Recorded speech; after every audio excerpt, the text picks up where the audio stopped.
Hello बच्चों, today I am starting the topic of goodwill. Partnership ने हमने fundamentals कर लिया successfully. We have completed that with examples भी। तुमने उस चीज़ों को समझ लिया।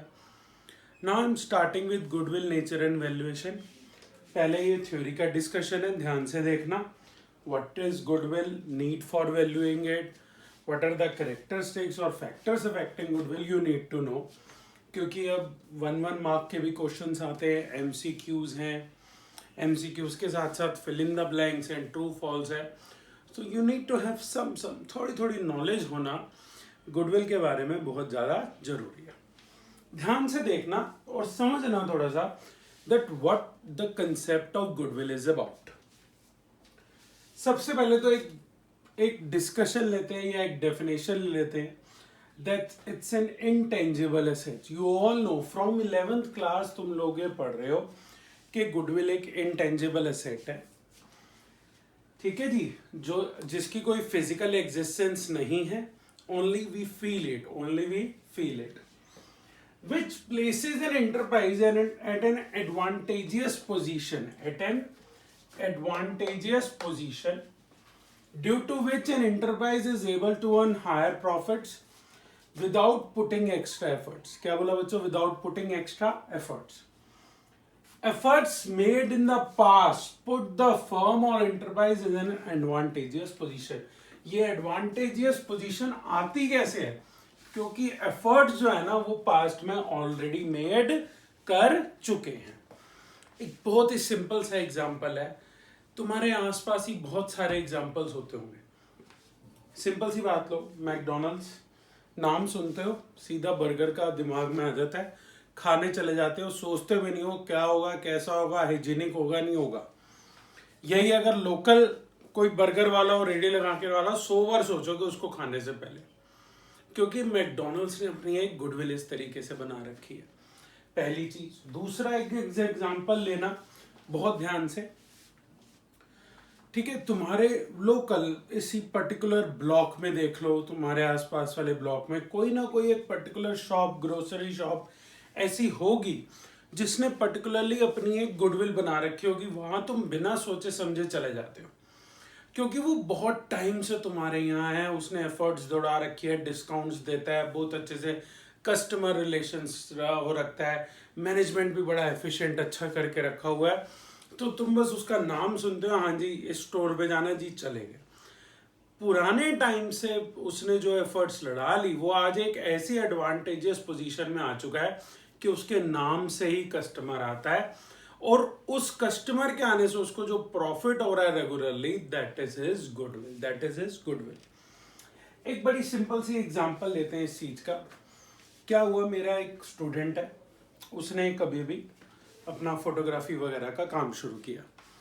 तो it has been only 6 to 7 months। तो I said to him how the work is going on, कैसे चल रहा है भाई तुम्हारा वर्क। मैंने उससे पूछा, कह रहा सर अभी तो इतने ज़्यादा कुछ है नहीं, एक अब तक तो 6 to 7 months ही हुए हैं, 2 या 3 ही असाइनमेंट आए हैं मेरे पास, बट सर ये है कि मेरा खर्चा निकल रहा है, जैसे तैसे मेरा खर्चा निकल रहा है, तो I am surviving, he is in the surviving mode. इसका मतलब अभी उसकी गुडविल नहीं बनी है। यही अगर मैं लक्ष्मी स्टूडियो की बात करूं, प्रेम स्टूडियो की बात करूं, they have their very big amount of goodwill. हमारे यहाँ लोकली भी एक साई फोटोग्राफी है, उसकी भी गुडविल बहुत है। आसपास रानी बाग के एरिया में साई फोटोग्राफी का, प्रेम फोटोग्राफी का, इन सब का लोकल वगैरह बहुत अच्छा नाम है। उनके तो नाम से ही बस जी, चलो जी शादी है, साई फोटोग्राफी वाले को या प्रेम फोटोग्राफी वाले को पूरा कॉन्ट्रैक्ट अपना दे दो जी उठा के। लेकिन वो मेरे स्टूडेंट को एक्स्ट्रा एफर्ट करनी पड़ती है, उसको ऑनलाइन वीडियोस डालनी पड़ती हैं अपने काम की, उसको फेसबुक पे पोस्ट करना पड़ता है, उसको इंस्टाग्राम अकाउंट अपना इस तरीके से डेली बेसिस पे या वीकली बेसिस पे फ्रेम करना पड़ता है कि जिससे लोग उसके पास स्पेशली आए। यही वो काम कर रहा है। 2 years हो गए, 3 years हो गए, उसको काम को देखते देखते लोगों ने आगे रेफरेंसेस शुरू करी, 4 हो गए, 5 साल हो गए। 5 साल बाद अगर मैं जाकर उससे मिलूंगा तो क्या वो मेरे को यही डायलॉग बोलेगा जो उसने अभी भी बोला? नहीं, वो बिल्कुल सेठ जी की तरह अपनी गद्दी पे बैठा हुआ होगा, 3-4 बंदे रखे हुए होंगे, if he is making good efforts. Quality अच्छी देगा, एफिशिएंटली काम करेगा और उसका काम का नाम बढ़ेगा। क्या बढ़ेगा? नाम बढ़ेगा। नाम बढ़ने से प्रॉफिट्स बढ़ते हैं, प्रॉफिट्स बढ़ने से गुडविल बढ़ती है कि तुम्हारे नाम से बंदा आ जाए। एक नॉर्मल प्रॉफिट्स तो हर कोई कमा लेता है, जो इंडस्ट्री एवरेज है उसके हिसाब से तो प्रॉफिट्स हर कोई कमा लेता है, इंडस्ट्री एवरेज। लेकिन जो नॉर्मल प्रॉफिट से उठकर पैसे कमाता है ना बच्चों, एक नॉर्मल प्रॉफिट से जो उठ के पैसे कमाता है, वहां उस पर्सन की गुडविल जो है वो मैटर करती है। ठीक है जी, वहां उस पर्सन की गुडविल मैटर करती है। That is where we calculate the goodwill, we value our goodwill. तो it is an advantageous position. Advantageous position क्या है जी? Efforts made in the past put the firm or enterprise in an advantageous position. Past profits, past efforts and all that thing. ठीक है, यहां से अगर characteristics देखूं मैं गुडविल के निकालने के, तो पहला तो ये एक इंटेंजिबल पोजीशन है। दूसरा एडवांटेजियस पोजीशन से आती है। उस एडवांटेजियस मतलब पोजीशन की वजह से हायर प्रॉफिट्स होते हैं। वो एडवांटेजियस पोजीशन कैसे आई है? जो एफर्ट्स उन्होंने मेड करे हैं, कब? पास्ट में। ठीक है जी, क्लियर है? गुडविल थोड़ा थोड़ा क्लियर है। तो गुडविल जो है वो किससे पैदा होती है, कहां से वैल्यू होती है? जब हम अपने बिजनेस के नॉर्मल इंडस्ट्री एवरेज से उठकर ऊपर उठ के पैसे कमाते हैं, वहां हमारी गुडविल वैल्यू होती है। पॉइंट समझ में आ रहा है? समझ में आ रहा है धीरे धीरे करके। अब आते हैं what is the need for valuation. Goodwill को वैल्यू करने की जरूरत क्यों है? सबसे पहला, जब हम प्रॉफिट शेयरिंग रेशो में चेंज करेंगे तब एडमिशन ऑफ अ पार्टनर होगा, रिटायरमेंट। एक सिंपल सी बात है बच्चों, जब एक नया पार्टनर आ रहा है तो वो पुराने पार्टनर्स की कमाई गई गुडविल को एंजॉय करेगा। भाई 3-4 साल से अगर मान लो 2 या 3 पार्टनर्स काम कर रहे हैं, एक चौथा पार्टनर आ रहा है कंपनी में, तो चौथा पार्टनर को तो सारे कॉन्ट्रैक्ट्स एज इट इज मिलेंगे, जितने कस्टमर्स उन 3 पार्टनर से बनाए हैं एज इट इज मिलेंगे। So that particular newly admitted partner need to pay the goodwill to the other 3 partners. ऐसे ही होता है। मैकडोनल्ड्स की फ्रेंचाइजी लेनी है तो मुझे एक हैंडसम अमाउंट, अराउंड 40 lakhs का अमाउंट मुझे मैकडीज को एज अ गुडविल पे करना पड़ता है फॉर 11 to 12 years। अगर पिज्जा हट की फ्रेंचाइजी लेनी है तो मुझे उसको पैसा अच्छा खासा पे करना पड़ता है। That is there goodwill. कि पिज्जा हट नाम लगा हुआ होगा ना मेरे आउटलेट पे, लोग देखेंगे और सीधा आ जाएंगे। मैकडोनल्ड्स अगर नाम लगा हुआ होगा ना मेरे आउटलेट पे, लोग देखेंगे भाई सीधा आ जाएंगे।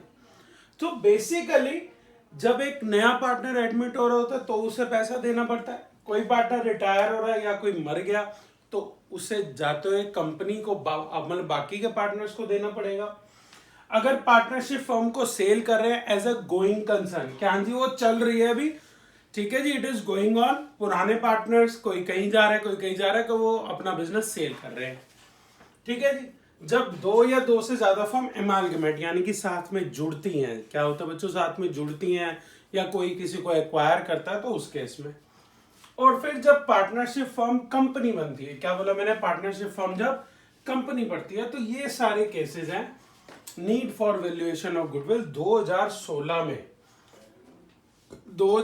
में या 2017 में, ठीक है बच्चों, क्वेश्चन आ गया था ऑन एट व्हाट टाइम क्या valuation, need for valuation of goodwill किन किन पॉइंट्स पे होती है। उन्होंने छोड़ दिया था admission of a partner, retirement and death को छोड़ के बताओ।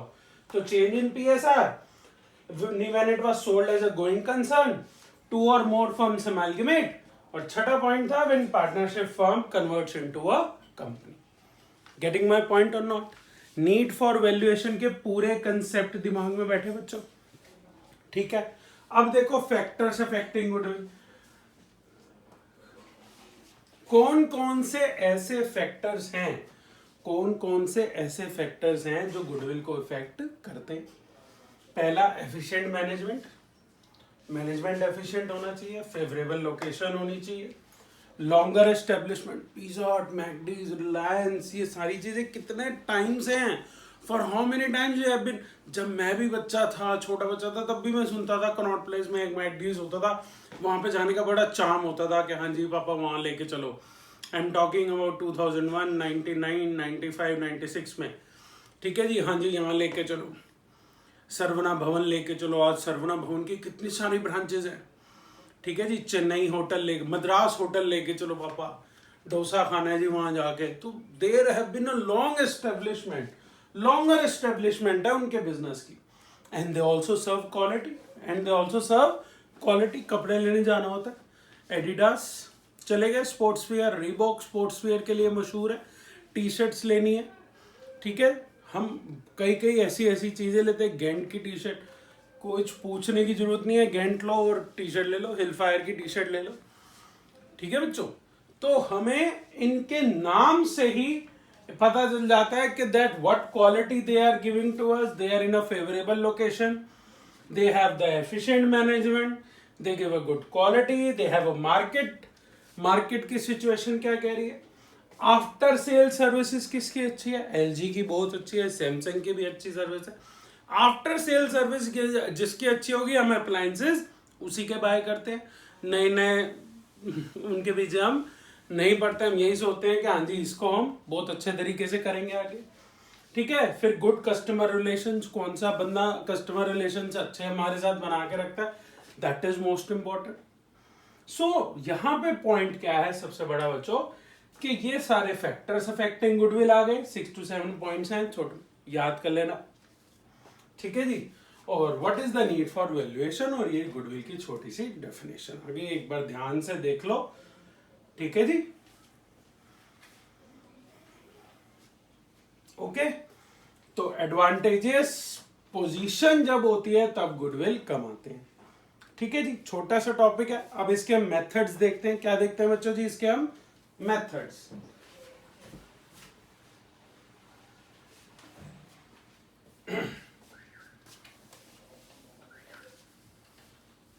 Methods for valuation of goodwill.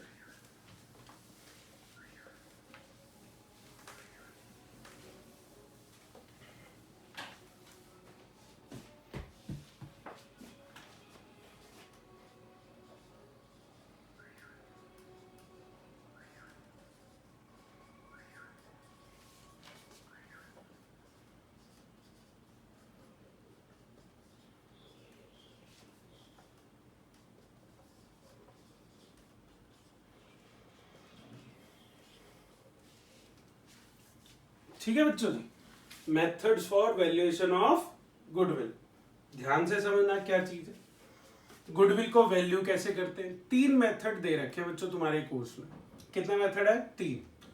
सबसे पहला है बच्चों एवरेज प्रॉफिट मेथड। बचपन में तुम एवरेज निकालते थे, क्या निकालते थे जी, एवरेज। एवरेज कैसे निकलती थी, जितने साल के नंबर्स तुम्हें गिवन है, मान लो 4 साल के, 5 साल के, 6 साल के, जो नंबर्स तुम्हें गिवन है उन सबको प्लस किया, क्या किया जी, उन सबको प्लस किया, डिवाइडेड बाय टोटल नंबर कर दिया, क्या कर दिया जी, डिवाइडेड बाय टोटल नंबर। तो यहां पे भी यही है average profit. Average profit method के अंदर goodwill is equal to average profit multiply by number of years of purchase, number of years of purchase, ठीक है जी, जिसमें एवरेज प्रॉफिट का होता है बच्चों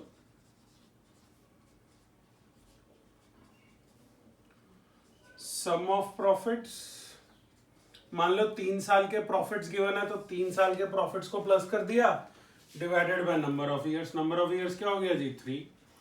मान लो 4 साल के प्रॉफिट्स गिवन है तो 4 साल के प्रॉफिट को प्लस कर दिया, कितने साल के प्रॉफिट्स को प्लस कर दिया, 4 साल के प्रॉफिट्स को प्लस कर दिया, डिवाइडेड बाय 4, ठीक है जी। इसका इससे कोई रिलेशनशिप नहीं है। Number of years of purchase का क्या मतलब होता है कि for how many years the company और the partnership firm is able to maintain the same amount of profits, the same average of profits. Future में ये प्रॉफिट्स मेंटेन रहेंगे कितने और साल तक, ये मतलब होता है number of years of purchase का। Number of years of purchase का क्या मतलब होता है? Number of years of purchase का कि फ्यूचर में फॉर हाउ मेनी ईयर्स, अगले 3 साल, 2 साल, 4 साल तक पार्टनरशिप फर्म जो है वो same amount of average profits अपने मेंटेन करेगी। क्लियर है? ये पर्टिकुलर फिगर तुम्हें गिवन होगी क्वेश्चन के अंदर, इसको अलग से कैलकुलेट करने की जरूरत नहीं। क्लियर है बच्चों? Average profit method. मैं इस प्रॉफिट मेथड को सही नहीं मानता वैसे गुडविल को कैलकुलेट करने के लिए। सबसे बढ़िया मेथड है गुडविल को कैलकुलेट करने के लिए बच्चों सुपर प्रॉफिट मेथड। मैं तो इसी को ही मेथड मानता हूं। अगर मैं कहूं ना बच्चों सुपर प्रॉफिट मेथड, तो यहां पे भी सुपर प्रॉफिट ही लगा हुआ है। ध्यान से देखना, अभी समझा रहा हूं, ध्यान से देखना, अभी दोबारा इस पे आएंगे हम।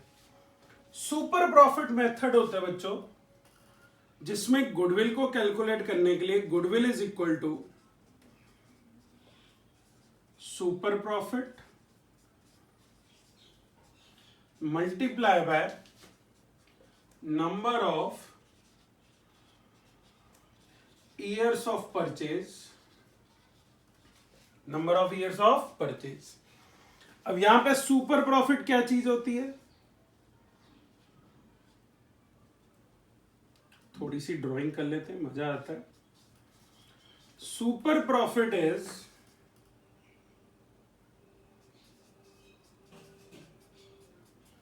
एवरेज प्रॉफिट, या एक्चुअल प्रॉफिट्स भी ले सकता हूं मैं इसमें, माइनस नॉर्मल प्रॉफिट्स। मैंने तुम्हें अभी शुरू में जब डिस्कशन कर रहे थे तो मैं एक चीज बताई थी कि एक कंपनी जब अपने नॉर्मल प्रॉफिट से या नॉर्मल इंडस्ट्री एवरेज से ऊपर उठ के, क्या बोला?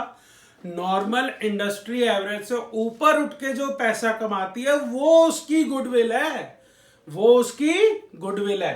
तो ये वही चीज आ गई नहीं, आ गई बच्चों? अपने नॉर्मल या इंडस्ट्री एवरेज से ऊपर उठ के जो वो प्रॉफिट लगातार पिछले 2, 3 साल, 4 साल से कमा रही है वो उसकी एग्जैक्टली गुडविल होती है। That super profit must be taken by a company, must be taken by a company to calculate its goodwill, to calculate its goodwill. समझ में आई बात की नहीं? अब इस केस में एवरेज प्रॉफिट मेथड है तो नॉर्मल प्रॉफिट तो का तो कोई मतलब ही नहीं है।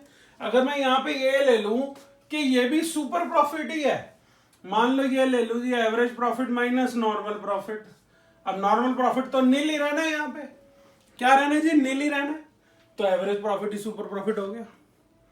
ठीक है जी? तो बेसिकली ये भी है भी सुपर प्रॉफिट जैसा ही, but we should always must use super profit method. Super profit क्या होता है बच्चों? एवरेज प्रॉफिट जो कंपनी रेगुलरली पिछले 3-4 साल से, 3 साल का दे रखा है एवरेज, 4 साल का दे रखा है एवरेज, तुम्हें पता है एवरेज कैसे निकालते हैं, उस वो प्रॉफिट माइनस जो इंडस्ट्री एवरेज है या जो नॉर्मल प्रॉफिट कंपनी को अर्न करना चाहिए। हाँ जी, कि अगर मान लो गारमेंट्स की इंडस्ट्री में है तो इंडस्ट्री एवरेज है जी 25% वो प्रॉफिट की, लेकिन मैं जो हूं 35% कमा रहा हूं, तो सुपर प्रॉफिट क्या हो गया? That 10% which I am earning, that is my goodwill, that is my goodwill, वो मेरी गुडविल है।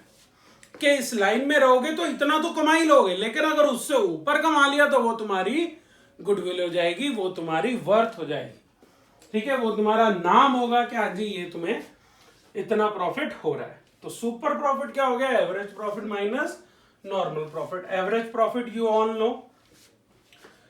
Now how normal profit is calculated? Either it is given in the question or you have to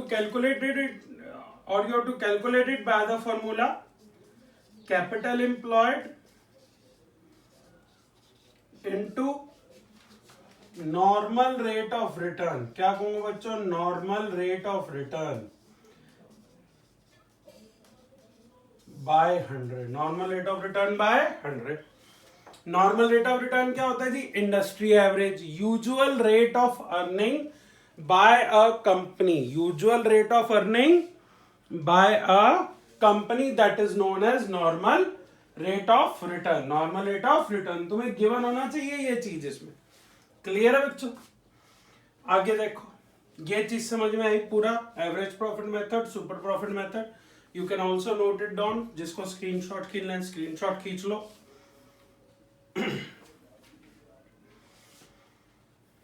clear है? ये पूरा तीसरे method तक discussion कर लो बच्चों, तब तक बिल्कुल शांत रहना पीछे से, ठीक है जी। फिर after the discussion is over we will take on two problems, ठीक है बच्चों।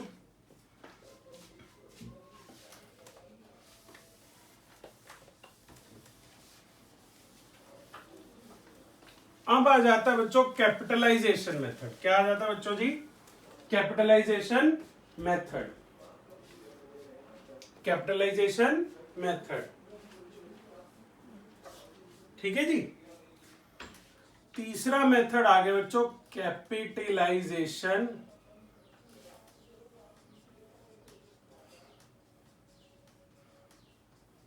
ये और थोड़ा इफेक्टिव मेथड में कहूंगा।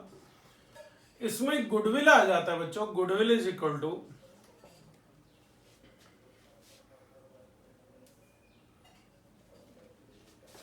कैपिटलाइज्ड वैल्यू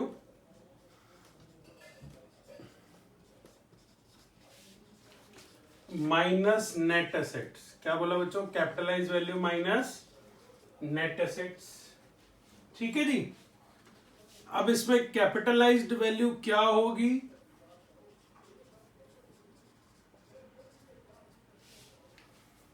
कैपिटलाइज्ड वैल्यू क्या होगी बच्चों? ध्यान से देखो,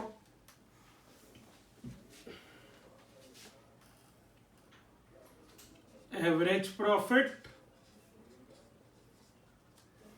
into 100 by NRR.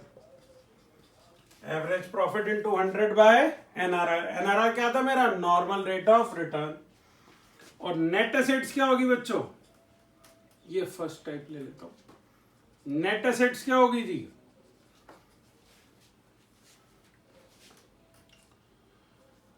Total liabilities या टोटल एसेट्स ले लू माइनस आउटसाइड लायबिलिटीज। अगर मैं टोटल एसेट्स में से आउटसाइड लायबिलिटीज लेस कर देता हूं तो वो मेरी क्या बन जाती है बच्चों? Capital employed. क्या बन जाती है बच्चों जी? Capital employed. क्लियर है? Capital employed you all know, सारे पार्टनर्स की कैपिटल, सारे पार्टनर्स की कैपिटल को जोड़ दोगे तो कैपिटल एम्प्लॉयड आ जाएगी। ये कैपिटलाइजेशन मेथड में एक फर्स्ट मेथड है, ध्यान से देखना। इसको हम कहते हैं कैपिटलाइजेशन बाय एवरेज प्रॉफिट। क्या बच्चों? Bye average profit. अगर एवरेज प्रॉफिट का यूज करोगे तो ऐसे निकालोगे। दूसरा मेथड इसमें आ जाता है बच्चों capitalisation by super profit. Capitalisation by super profit. इसमें क्या हो जाता है जी? Goodwill is equal to super profit into 100 by NRR, by normal rate of return. Clear है? इसमें गुडविल इज इक्वल टू क्या हो जाएगा? सुपर प्रॉफिट इंटू में 100 by NRR. You all know super profit का फॉर्मूला क्या होता है बच्चों? Super profit is equal to average profit minus normal profit. सबको क्लियर है? अब नॉर्मल प्रॉफिट भी हमने समझ लिया था। नॉर्मल प्रॉफिट क्या होता था? कैपिटल एम्प्लॉयड इंटू में normal rate of return by 100, into में normal rate of return by 100। Clear है बच्चों? ये थे methods for calculating goodwill, for calculating the value of goodwill. Clear है बच्चों? थोड़े थोड़े ये methods for valuation of goodwill. ध्यान से देख लो, ये था capitalisation method by average profit. Capitalise value minus net assets, capitalise value minus net assets, capitalise value average profit into 100 by NRR. Net assets होता है total assets minus outside liabilities, वो हो जाएगा कैपिटल एम्प्लॉयड। फिर आ गया capitalisation by super profit. जिसमें goodwill का फॉर्मूला हो जाता है super profit into 100 by NRR। Super profit हो गया average profit minus normal profit, average profit minus normal profit, और नॉर्मल प्रॉफिट क्या हो जाता है capital employed into normal rate of return by 100। Normal rate of return is the usual rate of earning which a business earns in a particular industry, like garment industry में इतना margin of profit है। So मैंने तुम्हें बताया कि goodwill कैसे एक तरीके से वैल्यू होगी। गुडविल की वैल्यूएशन का बेसिक कंसेप्ट क्या है, व्हाट इज गुडविल, कि जब वो नॉर्मल इंडस्ट्री एवरेज प्रॉफिट से ऊपर उठ के जो प्रॉफिट कमाती है, that is firm's goodwill. So I think that super profit is the best way to calculate the goodwill. Okay बच्चों, कुछ कुछ समझ में आए मेथड्स। अब इसके बाद नेक्स्ट लेक्चर में हम इसके क्वेश्चंस करेंगे, एग्जांपल जिसमें एक वेटेड एवरेज प्रॉफिट मेथड भी इंक्लूडेड है, कुछ पास्ट एडजस्टमेंट वाले भी इंक्लूडेड है। ठीक है बच्चों, अभी नेक्स्ट लेक्चर में हम इसके क्वेश्चंस लेते हैं, प्रॉब्लम्स लेते हैं। ठीक है जी।